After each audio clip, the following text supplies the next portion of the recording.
Hey, you got updates. Anyway, I did have the tank on and that on and stuff, but there's still an engine warning light. Something to do with fuel level things. Anyway, I looked at this the first time I took this off and thought, that doesn't look very good. It'll be fine. Anyway, like I always say, if a job's worth doing, it's worth doing twice. So we've put that on horseshoe mode, stabbed that, and that's open circuit. So that explains why that's not doing the thing and putting the engine management light on and giving me a P code. 0463, something like that. Anyway, they're really cheap, them. Yeah, cheap as chips. I'll buy two, just in case. So let's take that one out. It's still got a gallon of fuel in it. That's 5 litres for, you know, the proper people. Tipped on its side, should not piss out. Take that out, put a new one back in, put it back on. It'll work. You can't fix them. Damn it. They'll come and focus. They'll come and done nicely. Let's see if let's see what happens when we pull this out. Ooh, yeah. That feels good. Ooh. Oh my god.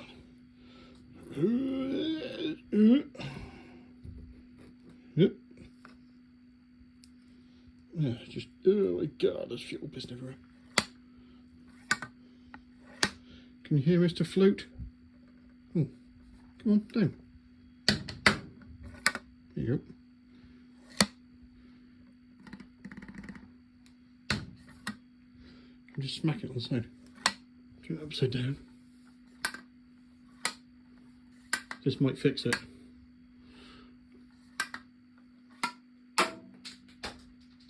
What was that noise? The float fell out somewhere. Where's that gone? Right. That's definitely fixed it. Let's go find the float. Yeah, floaty, floaty, floaty. Right, that's the lid. I don't even know what it looks like. I heard it hit the garage.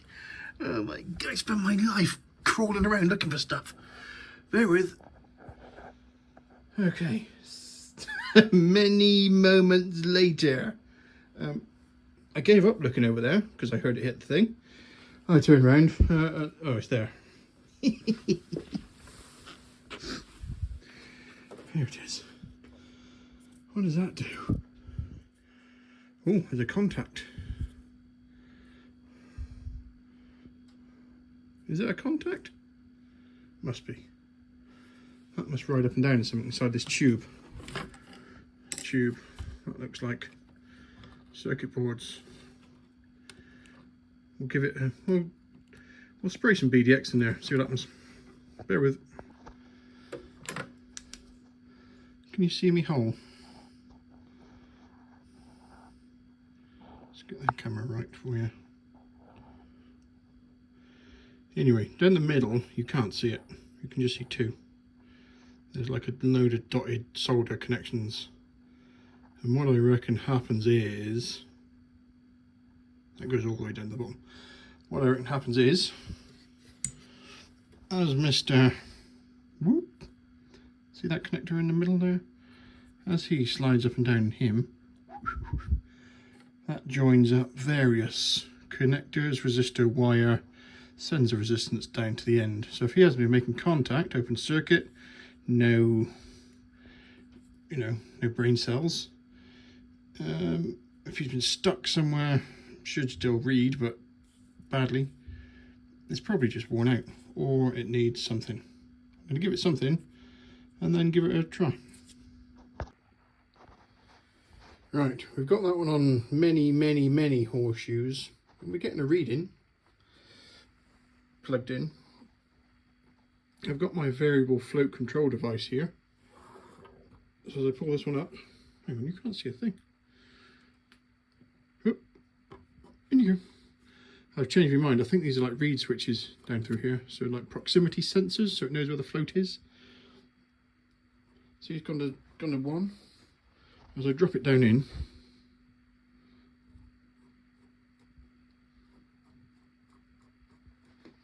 it stays as 1. That's at the bottom. Pulling back out slowly.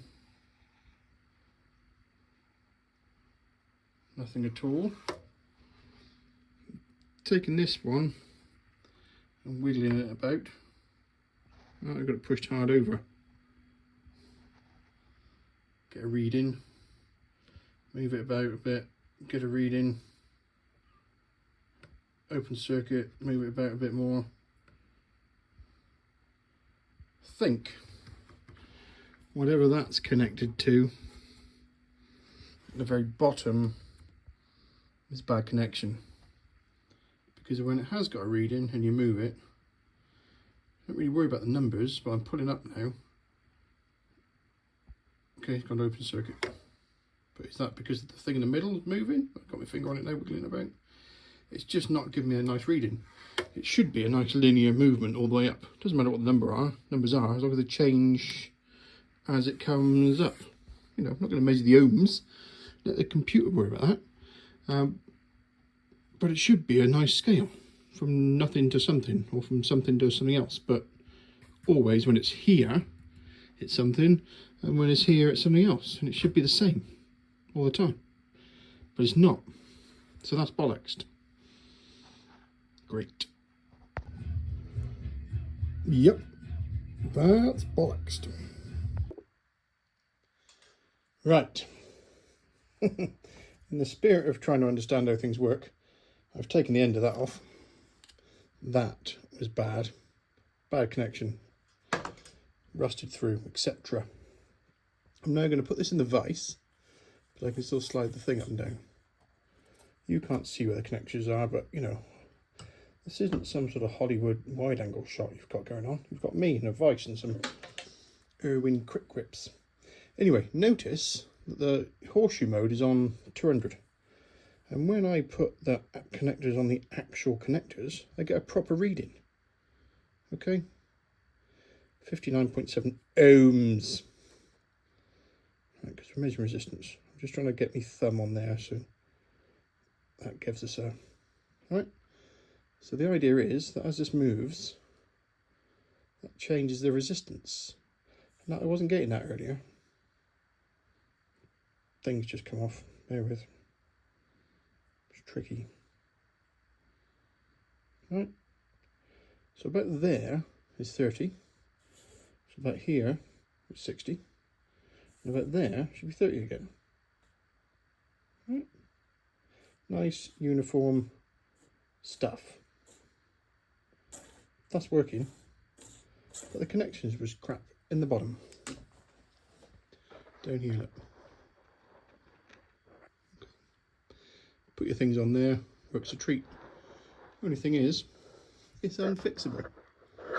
You just got to get a new one. Dag it!